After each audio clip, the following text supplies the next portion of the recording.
एक समय यहाँ समय अपन को चिंतन करना चाहिए। देखिए, एक अंजना के जीव का उदाहरण अपने पास है। इकलौती बेटी है अपने पिता की, है ना। पुण्य कर्म का उदय जब था तो राज्य में जो जैसा कहती थी वैसा होता था, लेकिन जब उसका पाप कर्म का उदय आया तो जिस पिता ने उसे लाड़ प्यार से पाला,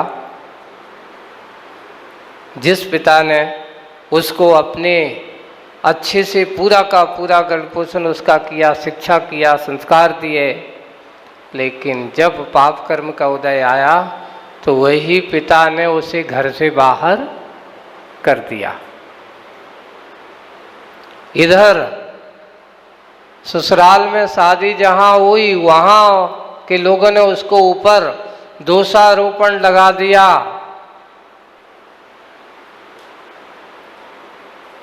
यहां उन्होंने उसके ऊपर क्या लगा दिया?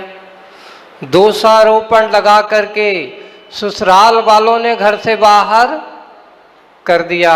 सोचो, एक राजकुमारी की दशा क्या हो गई। ना पिता के घर पर आश्रय है और ना अपने ससुराल के पक्ष वालों के यहाँ आश्रय है। महाराज, ये तो बहुत बड़ा अन्याय है। अगर आज के समय में ऐसा होता तो लोग कहाँ पहुँच जाते?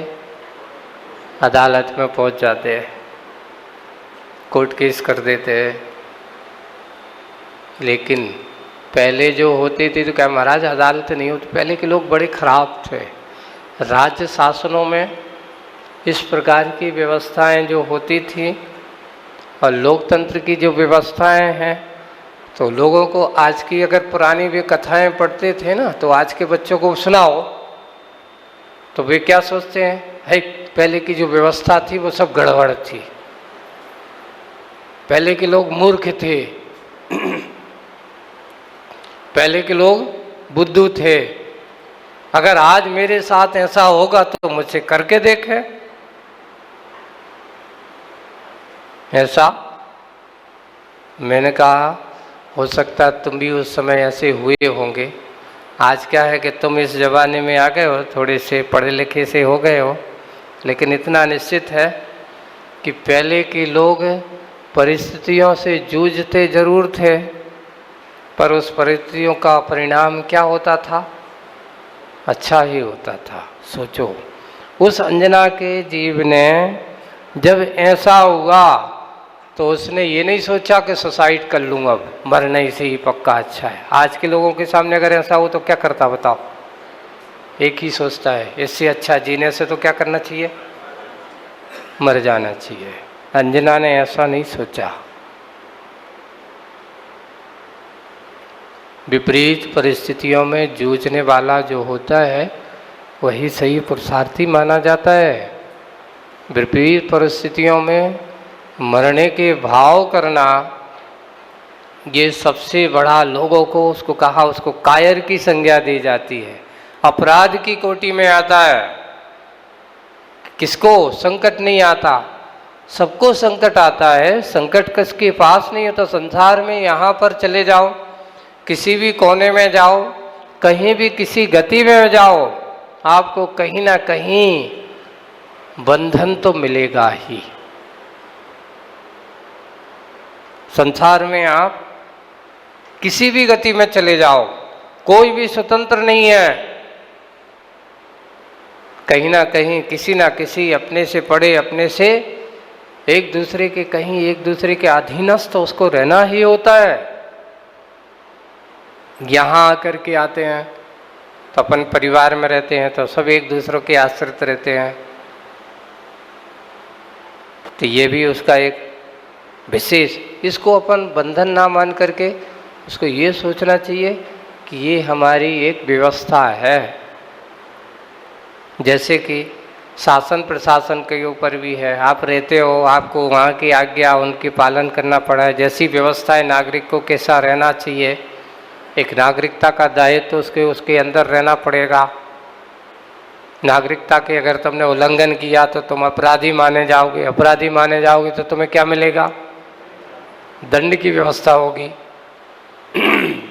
वहाँ पर भी आपको बंधन में डाल करके तुम्हारे लिए एक अच्छे रूप में क्या किया जाता है, आपको अपने दायित्व का परिचय कराया जाता है।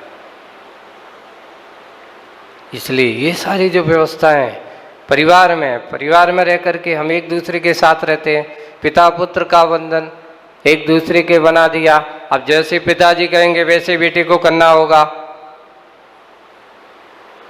पिताजी ने मना कर दिया तो बेटा सोचता है मेरे पिताजी बड़े खराब हैं, मेरी तो सुनते ही नहीं है। क्यों? कुछ समय ऐसा लगता है, लेकिन जब वो पिता बन जाता है स्वयं, तब पता चलता है कि मेरे पिताजी बड़े अच्छे थे। क्यों? बात बिल्कुल सत्य है कि अभी एक दूसरे उस समय तात्कालिक ऐसा लगता है कि ये बहुत अच्छा नहीं था, लेकिन जब वह अपने दायित्व से युक्त होता है, स्वयं दायित्ववान होता है, तब उसे पता चलता है कि वास्तविक रूप से ये जो था ये मेरे लिए सुरक्षा का कारण था, ये मेरे लिए आत्महित का कारण था। इसलिए इस प्रकार के संबंध बनाए गए हैं।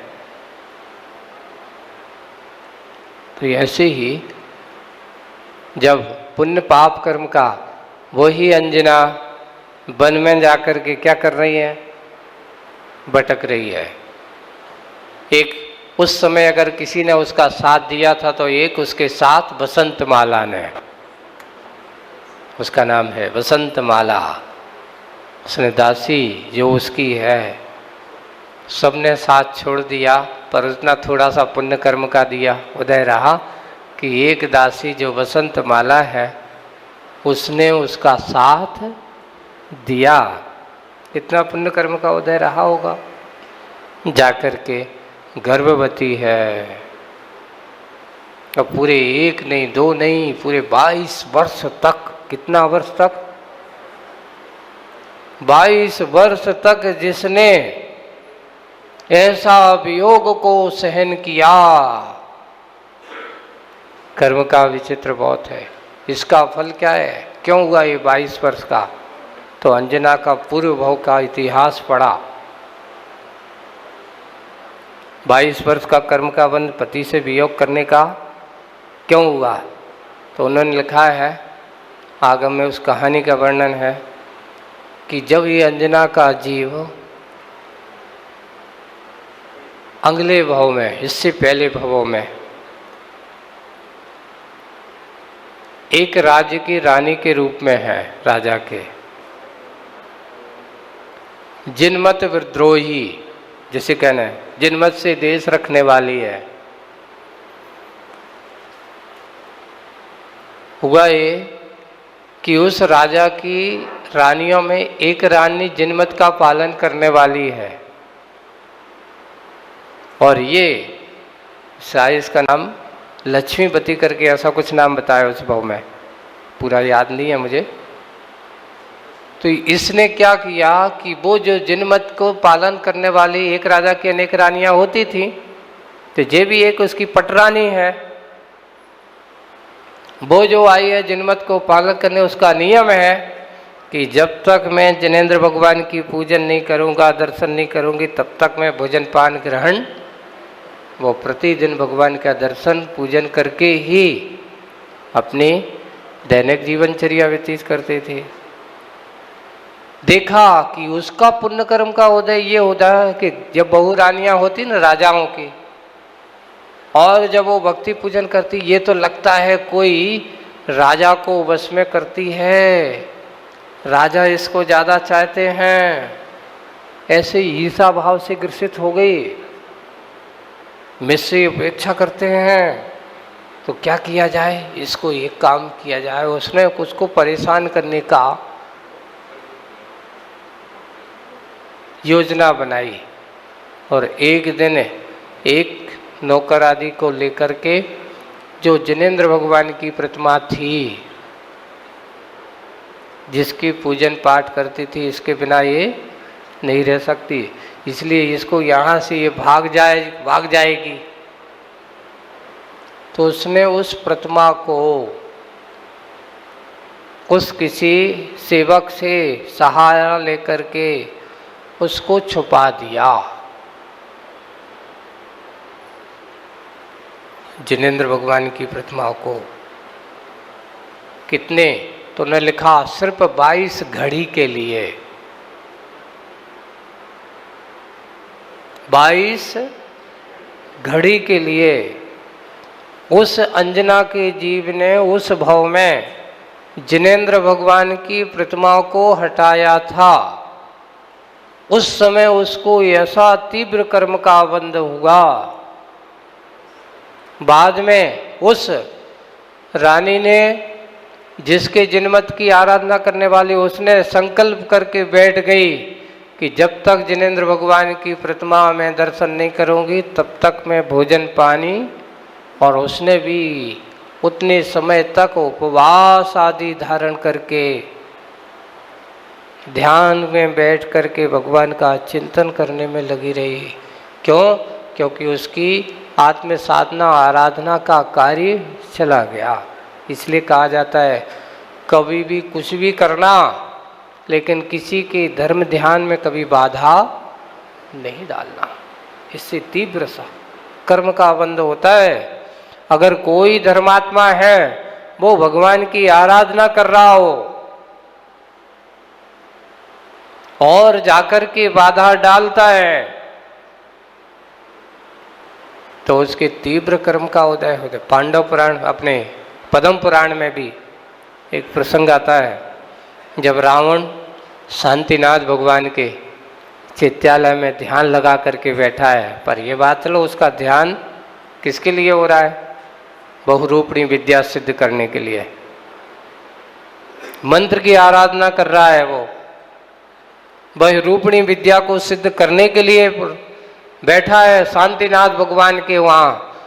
जब यहाँ राम जी की सेना में यहाँ पर आकर के बताया गया कि अगर उसको विद्या सिद्ध हो गई तो फिर उस पर विजय प्राप्त करना और सीता को वापस लाना संभव नहीं है। रामचंद्र जी छायक सम्यक दृष्टि जीव हैं। उन्होंने क्या कहा कि चाहे कुछ भी हो जाए, मैं किसी की धर्म आराधना में बाधक नहीं डालूंगा। उसको बहुरूप ने विद्या सिद्ध होती है तो होना दो।